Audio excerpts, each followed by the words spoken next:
If you have watched or listened to this show for any amount of time, we are fans of our next guest. We do not apologize for that. There are people in this business we're bigger fans of than the others, and Nebraska coach Matt Rhule is at the top of that list. We love some Coach Rhule. He is with us now. Welcome in, Coach. How you doing today? Man, I'm good. It's good to be on. When I tell them on with you guys, it sends our office kind of a buzz. Everyone's fired up. So, what is? Yeah, I'm sure it's inciting. I'm serious. We got a bunch of fans. You guys. I've told you guys before, man. We're listening. We're listening to you guys all the time. So, what is stranger in 2024 that players are making millions of dollars, or that you're in a league now with USC and UCLA? We're in a league with USC and UCLA. It's crazy, man. I'm such an old school, like I grew up on Penn State, Penn State, Notre Dame. I grew up on rivalry weekends, and so at the heart of everything, while I am a college football coach, I think I'm a college football lover more than anything else, and so it is different, it is unique, but it's the new normal. So here we go. Do you like the fact that it eliminates divisions? Does that even matter to you? And that the top two teams from each conference will now play for the championship? I was in the Big 12. And when I was in the Big 12, you played every team in the league. And when you got to the conference championship game, like we made it to the conference championship game my third year. And hey, you got to go play Oklahoma for a second time in 3 weeks. And so I was used to that. I probably here I was only in it for 1 year and we weren't very good. So, I think it's great to have the top two teams. I think it'll be interesting moving forward. Like the top two teams are probably going to be in the college football playoff. Like, hey, who's 3, who's 4? Those will be some of the questions in the Big Ten and the SEC that I think will matter. For kids that are 30 and under, they probably don't remember how great this program was. How would you describe your relationship with Tom Osborne, and how hands-on is he? Well, I'll give you a great story. First of all, he comes to practice. He'll never talk to the team. He's always like, hey, this is your team. But, two things. In the middle of last year, we had some guys get hurt. We were running a little bit option. He came in, at 7 years old, got on the board. And I'm talking about not just kind of drawing up plays. I'm talking about drawing up plays with detail that most coaches you interview can't do. And so he's been a mentor to me. But we had 2 players come in this year in recruiting. They wanted to go fish. We didn't have a place to take them fishing off the top of our head. Coach Osborne said, send him over to my place. I have a lake. He went out there. They're fishing with Coach Osborne. There's a great picture on social media. He's helping them bait the hook. And oh, by the way, both guys ended up coming to Nebraska. So. Did they know who Tom Osborne was, though, when he first invited them out?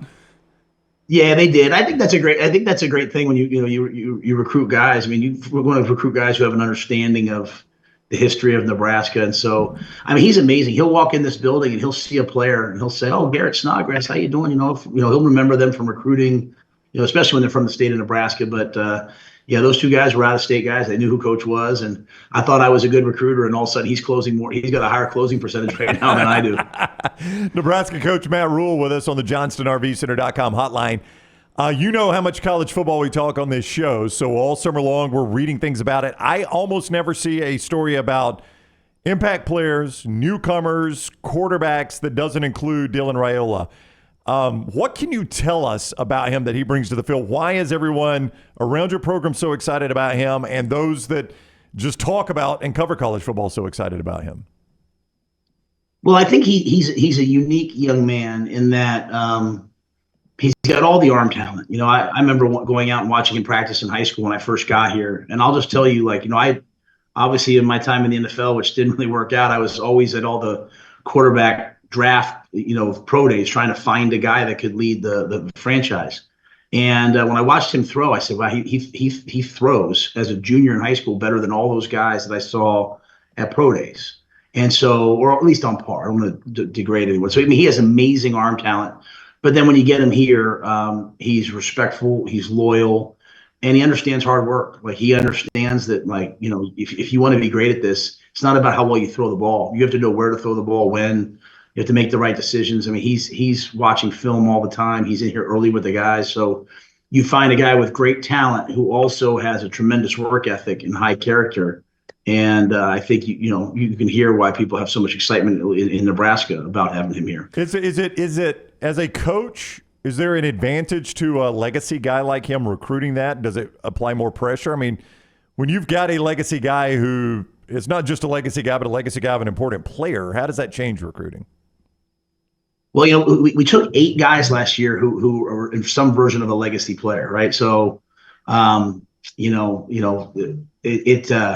can go both ways. Sometimes it's like, hey, my dad played there. I really want to kind of get out and create my own name, my own brand. You get that.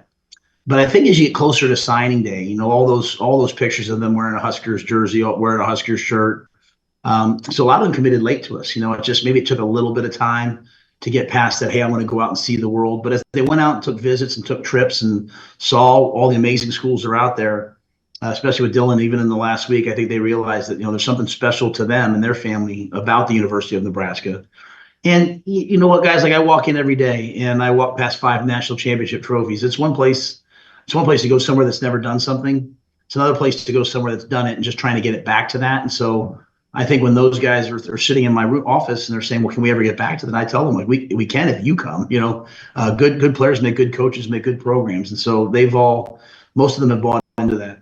Hey, with that said, and I know every situation's different, Coach, but Temple year 1, 2 wins to year 2, 6 wins. Baylor from 1 win to 7 wins. 5 wins last year. What's the expectation in year 2? I mean, is it realistic to say, if I'm a Nebraska fan, man, you guys should go 10-2 and be in a college football playoff?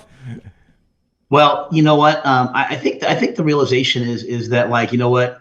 We have every right to expect ourselves to have that kind of a season. At the same time, we have to remain humble and realize that, like, the past, the greatness of the past doesn't have anything on this year. So we have to make a step from last year. We can't be another 5-17. We can't be a team that, turns the ball over in key moments and loses games late. So if I was a fan, I would just want to see us solve that problem, because, we're recruiting pretty well. We have amazing, amazing facilities. We have a great fan base. We have a good coaching staff. We have all the things you need to be successful, but we've been bitten for a couple years now here, previous to even me getting here, by, like, just losing games late. So if we can fix that, if that goes away, we win the games, that come down the stretch, I'd feel really good about where we are. In my end, I didn't come here for any other reason other than to try to restore Nebraska to its glory.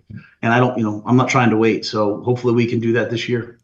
In the 83 Orange Bowl against Miami, and Coach Osborne goes for 2. I don't know if you were watching that as a kid like I was. I think we're pretty close to the same age.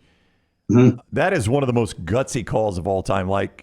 So there were ties back then, for those that don't remember, and Nebraska's down 1, and it's either go for the tie and don't know if you won the national championship, or go for the win and win the national championship. It didn't work, and it won a championship for Howard Schnellenberger. But boy, I always respected Tom Osborne for that call.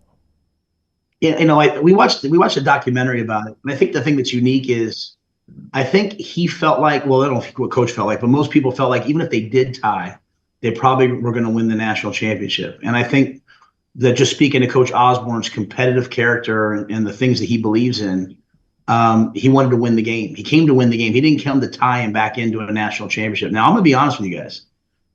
I might have gone for the tie. Yeah. I'm not saying I don't. I mean, that just, and I say that kind of comically, but I say it because like imagine the pressure of making that decision. But that's who Coach was, right? He believed in, or Coach who Coach is. He believed in winning a certain way, and so they went for the win. And you know what? Probably had no regrets when he walked off the field, because they came there to win the Orange Bowl. But certainly glory followed them after that as well. And there are always external factors, right? And one of those was that Miami had jumped out to that big lead and Nebraska had fought all the way back. So I don't know if you're a believer in momentum, but Nebraska had all the momentum. Miami was clearly on their heels in that situation. Yeah, it's funny. You talk to analytics guys. When I was in Carolina, our analytics guy was great. He would always talk about there is no such thing as momentum. And I was like, yeah, try go and play in a game in Bryant Denny Stadium. Try go to the Swamp. Try go to Texas, University of Texas, and tell me you don't believe in momentum when you have 100,000 people screaming and yelling because they're up by 17. So I think when you quiet the crowd and things are going in your favor, you take a chance, you capitalize on it, and he certainly did that. And so those are all lessons that put us where we are today, and now we have to carry it forward. Correct me if I'm wrong. You mentioned Bryant Denny. I think you've coached in 2 games there, 2001 UCLA and 05, 06, 07, Western Carolina. What were your experiences Yeah. like? I'll never forget when I was at UCLA. I was a young graduate assistant, and we came and we actually went over and we went to the Bear Bryant Museum, and we looked at Coach Bryant's the museum, and a lot of the players remember being like, "Why are we doing this? We're getting ready to play them."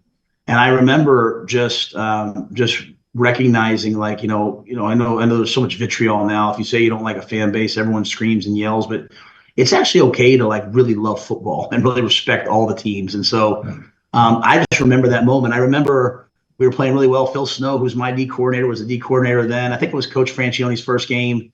They had a ball that was like a bad snap, and we all chased them on defense. And then the quarterback, I can't remember his name, caught the ball and threw the ball down for a touchdown. But we ended up winning that game. And I'll never forget. This is going to sound stupid, but the police escort on the way home, it was 2-lane highway all the way back, and they just cleared cars. We went right down the middle. And to this day, when I'm in traffic after a game, I'm always like, man, if only we were in Alabama right now, because they know how to do it right. And then at Western Carolina, it wasn't the same experience. We came down and we got beat up, but just an amazing opportunity for our guys. I remember a year later we went to Auburn, and I remember seeing the Eagle come down. I mean, those are iconic moments in football that, just because you're playing in an FCS school, maybe you don't have much of a chance in that game. It's still okay someday to play in those games and be able to tell your grandkids someday that, hey, I played in those stadiums. And so we gave those kids, those catamounts, we gave those guys those opportunities. I'm probably missing a lot of names, but you're from New York City. I can't remember any other head coaches, like high-profile coaches from New York City. Are there other guys out there, or are you the greatest head coach from New York City of all time? Even close. I'd say Bear Bryant and Vince Lombardi are both, they're both Brooklyn guys. So, and they're way better than me. I didn't know Bear Bryant was a Brooklyn guy. Bear Bryant's a Brooklyn guy? Not Bear. I'm sorry. I'm sorry. Joe Paterno. Joe Paterno. Okay. Sorry. Yeah. Gotcha. Someone's going to shoot me. Joe Paterno. And I say that because, my son's name is Bryant Vincent, and my wife has her own reasons why we named him Bryant Vincent. But for me, it was, I love Bear Bryant, and I love Joseph Vincent Paterno. Those are my two favorite coaches growing up. There was a bar at State College when you walked into the bathroom. There was a picture of the Bear underneath the goalpost at Penn State, and on the other side was a picture of Joe. Iconic men, coat and tie coaches, like the gentlemen of the game, not making memes on social media, not laughing at other teams, doing one thing the right way. And so my son's Bryant Vincent. So, but anyway, New York City, Vince Lombardi, out of Brooklyn, and then my coach, Joe Paterno, two of the iconic great coaches. Am I in the minority believing that Penn State's all whites are some of the best uniforms? Like the all white is better than the blue and white, right? Yeah, you know what? I love Penn. To me, like the Penn State helmet and the black shoes is one of those things in football that should never change. But I love the all whites. They don't ever do it at home, but when they go on the road, I mean, those are great uniforms. All right, favorite thing you did this summer before you get out of here. Favorite thing you did this summer. I'm gonna tell you, you guys will like this. I went on a Disney cruise with my kids in Spain, and I'm sitting on the deck, and I'm like, it's so nice to be in Spain. No one knows me as a football coach. And guess who's on the deck with me? Coach Spurrier. on the little area I'm at, you got Steve Spurrier. You got Steve Spurrier Jr. You got Coach Hagan, who's a D coordinator at Louisville. But having a chance to see the Spurrier family, and I really love Mrs. Spurrier. Like when I was a young coach, I'd go to Under Armour events. She would always put her arm around me and Julie. So it was awesome to see those amazing people. You could have let me guess 1,000 right. things Steve Spurrier did this summer. A Disney cruise in Spain would have been way down the list. That was bizarre. Coach, we always appreciate the time. It's great catching up with you. We're pulling for you. I hope everything goes well this season. Thank you, guys. Great to see you guys. Yep. Appreciate having me on.